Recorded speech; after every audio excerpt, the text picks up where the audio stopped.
আমি এই ব্যাংকের একজন মালিক। আমার 10 টাকা মূল্যের একটা শেয়ার আছে। আমি আমার এই শেয়ারের দাবি কখনো ছেড়ে দেব না। মাননীয় স্পিকার, এই ব্যাংকটিতে ক্ষুদ্র একজন ব্যবসায়ী হিসাবে আমার বসার সুযোগ হয়েছিল 2005 থেকে 2011 সাল 6 বছর। ব্যাংকের বোর্ডে বসতাম, শিখতাম, জানতাম, বাংলাদেশের অর্থনীতিকে বোঝার চেষ্টা করতাম। সেই সময়টা এই ব্যাংক এককভাবে বৈদেশিক রিমিটেন্সের 32% পর্যন্ত আর্ন করত। তার ডিপোজিট, তার তারল্য, তার ইনভেস্টমেন্ট, সকল টার্নওভারে ইম্প্যারালাল একটা ব্যাংক ছিল। সবগুলা সরকারি ব্যাংক মিলেও তার সমতুল্য ছিল না। কিন্তু তখন বয়ান বানাতেন একজন বিশেষ অর্থনীতিবিদ ডক্টর আবুল বারাকাত। তিনিও আঙ্গুল তুলতেন জামাত ইসলামের দিকে, যে এখান থেকে জামাত ইসলামী হাজার হাজার কোটি টাকা নিয়ে যাচ্ছে। তার এই বয়ানের ভিত্তিতেই শেষ পর্যন্ত এই ব্যাংকে অভ্যুত্থান করা হলো, দখল করা হলো। 15.5 বছর দুঃশাসন চালানো হলো। কই প্রমাণ কোথায়? 15.5 বছর তো না। এখনো আবার একই তালে যদি কথা বলা হয়, আমি বলবো আমরা কি আবার সেকেন্ড আবুল বারাকাত হতে যাচ্ছি? আন্দাজ অনুমানের ভিত্তিতে কোন মহিলার কোন কোটেশন সংসদের মতো একটা প্রেস্টিজিয়াস জায়গায়, এগুলো আসলে আমরা আশা করি না। ওই মহিলাকে সংসদে হাজির করা হোক, যদি কোনো প্রভিশন থাকে সংসদে গণশুনানি হোক, অসুবিধা নাই। আরডিএস প্রকল্প কোনো দলের নয়, কোনো ধর্মেরও নয়।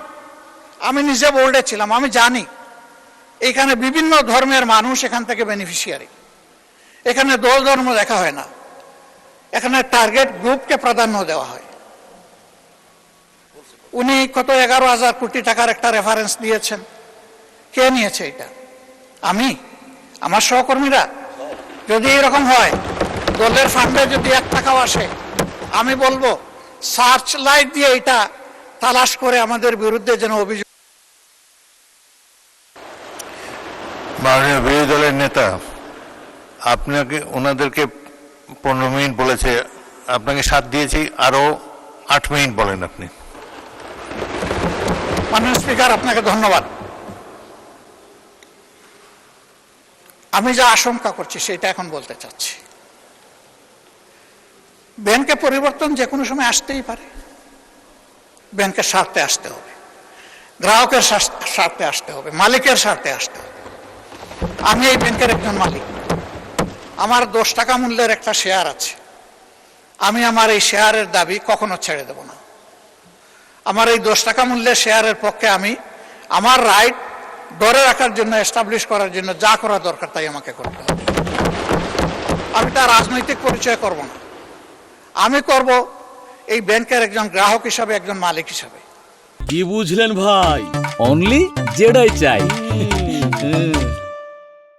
এইভাবে রাজনৈতিক পরিচয় থাকা কোনো দোষের বিষয় নয়। আর এই ব্যাংকের গ্রাহক শুধু জামাতে ইসলামের মানুষরাই নয়, এই ব্যাংকের গ্রাহক বিএনপির বহু লোক আছেন, আমার পরিচিত অনেক লোক আছে, অন্যান্য দলের আছে, অন্যান্য ধর্মের আছে। এটা সকলের ব্যাংক। এই ব্যাংক একক কারো না। ওই ব্যাংকের গায়ে লেখা নাই যে এই ব্যাংক এরাই শুধু সুবিধা নেবে, বাকিরা পারবে না, এরাই শুধু গ্রাহক হতে পারবে, বাকিরা পারবে না। এই ধরনের কিছু লেখা নাই। এগুলো হলো বানায়ট বয়ান। ব্যাংকটাকে ধ্বংস করেছেন শেখ হাসিনা এস আলমকে তার হাতিয়ার হিসেবে ব্যবহার করে। আমরা এখন স্পষ্টত দেখতে পাচ্ছি সেই এস আলমকে আবার ফিরে আসার পথ করে দেখাচ্ছে। এর প্রমাণ এই যে ডেপুটি গভর্নর বাংলাদেশ ব্যাংকের সাবেক, তিনি রংপুরের রিজিওনাল ম্যানেজার থাকা অবস্থায়, ডিরেক্টর থাকা অবস্থায় অনিয়মের 52 লাখ টাকার অভিযোগ তার বিরুদ্ধে প্রমাণিত হয়েছে। তাকে তখন শাস্তি দেওয়া হয়েছে। আর 5 আগস্টের পর তিনি স্বৈরাচারের দূষর এবং দুষ্কৃতকারী হওয়ার কারণে তিনি শেষ পর্যন্ত এখান থেকে বাধ্য হয়েছেন চলে যেতে। সেই লোকটাকে এনে এখানে বসানো হলো। তিনি যখন ডেপুটি গভর্নর, তখন এস আলমের সকল অপকর্মের তিনি ছিলেন সহযোগী। এবং সেই হিসাবে তিনি একটা প্রাইজ পেয়েছিলেন।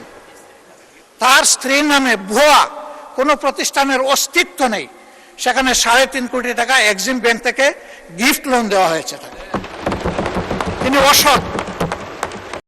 সেই লোকটাকে এনে একটা বিধ্বস্ত ব্যাংকের মাথার উপর বসায় দেওয়া, এটা কোনো যুক্তিতেই মেনে নেওয়া যায় না।